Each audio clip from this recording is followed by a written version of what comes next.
네, 안녕하십니까. 정인태 신지식인 TV입니다. 저는 국립한국복지대학교 특임교수를 역임한 정인태입니다. 네, 국가혁명당은 개혁의 소리를 묵살하지 말고 하늘의 소리를 들어라. 네, 이 주제로 말씀을 드리겠습니다. 허경영 후보께서 끊임없이 이런 발언들을 하셨어요. 알죠? 여러분들은 조심해야 됩니다. 우리는 우리의 이야기에 귀를 한번 기울여주는 사람 앞에 가서 절을 해야 돼. 아, 맞아, 안 맞아요? 근데 KBS에 아무나 들어갑니까? KBS 기자가 아무나 기자가 되나요? 응? 또 KBS 연수원장은 KBS 사장과 맞먹는 자리야. 거기 높은 자리 줄줄이 다 했죠? 또 우리나라 언론계에 올려줘? 그런 사람이 우리는 천국만만을 얻은 거야. 조인태 교수님도 내가 한번 본 적은 없습니다만은 내가 엄청나게 존경하는 사람이야. 그 사람은 아마 내가 대통령이 되거나 내가 나중에 일을 할 때는 그런 사람들이 최전선에서 일을 하게 돼요. 맞아. 나는 가만히 있어도 그 어떤 사람이 자발적으로 나를 돕는가 지켜보고 있죠. 네, 이렇게 이러한 말씀을 하시고, 그럼에도 불구하고 계속해서 지금 이 문제를 만드는 사람들이 굉장히 있어요. 그래서 저는 지금도 보면은 뭐 정인태 지금 이게 뭐 어떤 뭐 위원장들 모임이 있나 봐요. 네. 그래서 위원장들 모임에서 그러니까 제 유튜브를 쓰레기 같은 유튜브다. 이렇게 표현을 했어요. 네.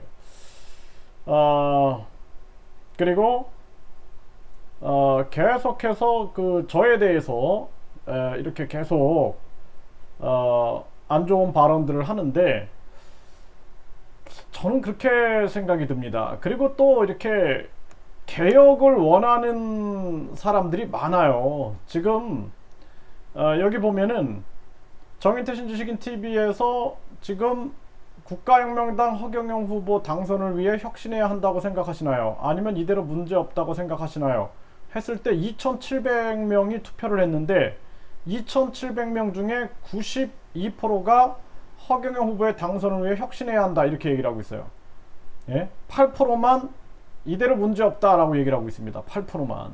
그럼에도 불구하고 지금 개혁의 목소리를 내는 사람들을 아주 몰아내려고 아주 강압적으로 막 하고 있는 거예요. 그러니까 국가혁명당의 사람들이 바른말을 못하는 거야. 바른말을. 지금 이게 얼마나 큰 문제인지를 모르고 있는 거예요. 이 사람들이 이게 사람이 우물 안에 갇히다 보면은 외부가 보이지 않는 거예요. 그래서 옛날에 조선시대에 보면은 나라는 망해가고 있고 외세가 집어삼키려고 저 미국 영국 독일 저 중국 또 일본 막 이 한반도를 집어삼키려고 막 그러고 있는 거예요. 러시아까지. 그럼에도 불구하고 전혀 못 느끼고 내부에서 쌈박질만 하고 있는 거예요. 그러다가 나라를 뺏기고 결국에는 진짜 우리는 식민지 생활을 하게 됐죠. 국가혁명당이 자신들의 사명을 깨닫고 어떻게 하면 이 국민들을 구할까 이런 생각을 가지고 움직여야 되는데 이게 지금 보니까 자리에 아주 욕심이 너무 많은 것 같아요. 자리 욕심이. 그래서 바른 소리 하는 사람들이 있으면 다 밀어내는 거예요. 지금 국가혁명당의 순수한 당원들이 진짜 따르는 당원들이 몇이나 있는지 한번 확인해 보세요. 여기 이렇게 나오잖아요. 이거 누가 조작한 게 아니라 2,700명이 투표해서 92%가 혁신해야 한다라고 하는데 이 혁신해야 한다라는 사람들을 다 적으로 만들고 있는 거예요. 이 사람들이 다 유권자예요. 유권자. 이게 얼마나 안타까운 일인가. 이게 생각을 해야 된다라는 거예요. 그리고 지금 이 글들을 보면 아주 황당해요. 황당해. 그리고 현재 국가혁명당 체제로는 당의 개혁이 불가능하니 정인태 등의 외부 인사가 나서야 한다. 나는 백의종군 한다 그랬죠. 나는 안 한다니까요. 이렇게 몰고 간다라는 거예요. 정인태가 국가혁명당 체제로 당의 개혁이 불가능하니 정인태 등의 외부 인사가 나서야 한다면서 이렇게 끌고 간다라고 하고 있는데, 전혀 나는 백의종군한다라고 얘기를 했잖아요. 내가 말하는 것은 국가혁명당이 혁신해가지고 진짜 20대, 30대, 40대, 50대, 60대, 70대 이상 이렇게 해서 비상대책위원회가 돼서 투명하게 운영되고, 이번 달에 당비가 얼마 들어왔고, 그리고 어떻게 쓰여졌고, 이거 명확하게 밝히고, 그리고 어떤 사람은 월급을 1,000만 원 받고 있다.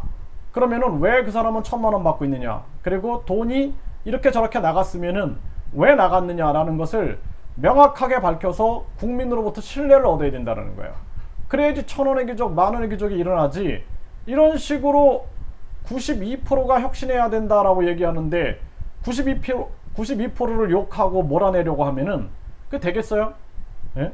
그러니까 허경영 후보가 진짜 천재적인 두뇌와 놀라운 영성 능력을 가지고 있어요.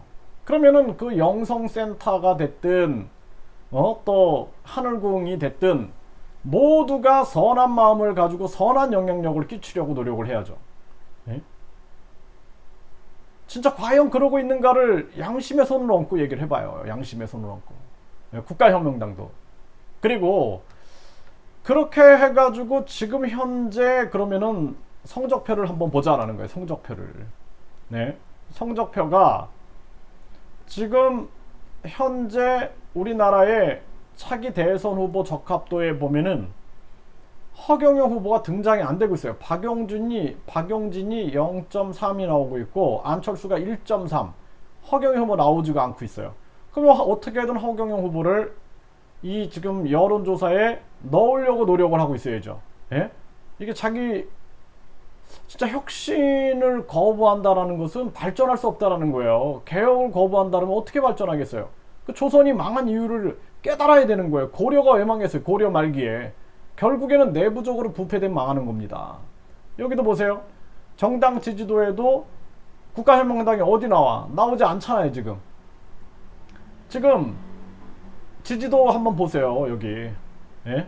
지지도 보면은, 자, 우리가 한번 봅시다. 여기 가장 최근에 나온 건데, 지금 안상수가 0.3% 나와요. 안상수 0.3, 박용진 0.1, 0.1, 하태경 0.5, 김동연 0.5, 김두관 0.4 이렇게 나오고 있어요. 원희룡 0.9, 심상정 0.7, 하태경 0.5. 그러면은 무슨 생각을 해야 돼요? 그러면 여기 허경영 후보는 지금 도대체 어느 정도에 와 있는 거야? 이거를 지금 여기 보면은 윤석열 26.9, 이재명 25.2, 홍준표 16.8, 이낙연 12.5, 추미애 3.1, 유승민 2.6, 황교안 2.1, 안철수 2.1, 최재형 1.6, 1.6이에요. 1.6. 최재형이 1.6, 안철수 2.1, 안상수 0.3. 그러면 당원들하고 지지자들한테 희망 고문하면 안 돼요. 현실을 알려줘야 돼요. 현실. 희망 고문하면 안 된다라는 거예요. 그냥 무조건 다 된다. 그냥 이제 그냥 이렇게 얘기하면 안 되는 거예요. 세상에. 지금 서울시장 선거 때도 그냥 다 된다 1점 몇 프로 나온 거예요. 1점 몇 프로. 그게 현실인 거예요. 그러면은 혁신하고 어떻게 하면 국민에게 지지를 받을까? 혁신하고 또 혁신하고 또 혁신해가지고 국민에게 사랑받는 국가혁명당이 되고, 어차피 허경영 후보는 또 하늘궁이나 영성센터 그리고 국가혁명당이 다 허경영 후보가 얼굴이기 때문에 모두가 국민으로부터 사랑받는 기관이 되어야 되는 거예요. 영성센터도 그렇고 하늘궁도 그렇고 또 국가혁명당도 그렇고. 지금 이게 안상수가 0.3, 박용진 0.1. 지금 이게 현실인 거예요. 현실. 물론 여론조사를 믿지는 않지만, 예? 지금 이런 상황이다. 그러면 이제 허경영 후보가 여기 빨리 들어가야 된다. 그리고 국민들이 지금 우리가 우물 안에서 우리끼리 그냥 20대 대통령 허경영, 20대 대통령 허경영 이렇게 하는 거는 중요한 게 아니에요. 국민들이 그렇게 얘기해야 돼요. 국민들이. 저 국민들이 길거리에 있는 국민들한테 물어봤을 때 20대 대통령 허경영 후보로 생각하십니까? 한 10명한테 물어봤는데 10명이 어떻게 답변하는가를 한번 들어봐야 된다니까요. 내가 계속 요즘에 자영업자 운영하는 식당들에 가가지고 물어보면은 거의 없어요. 거의 없어요. 홍준표 지지한다. 또 뭐 윤석열 지지한다. 이재명 지지한다. 이렇게 얘기해요. 허경영 후보는 어떻게 생각하세요? 잘 몰라요. 잘 모르고 에이 그분이 되겠어요? 이렇게 얘기를 하는 게 되게 많아요. 그럼 우리가 정신 차리고 빨리 혁신해가지고 어떻게 하면 사랑받는, 국민에게 사랑받는 국가혁명당, 국민에게 사랑받는 영성센터, 국민에게 사랑받는 하늘궁이 돼야죠. 이게 정말 중요한 겁니다. 정말 중요한 거예요. 그래서 내가 계속 얘기하잖아요.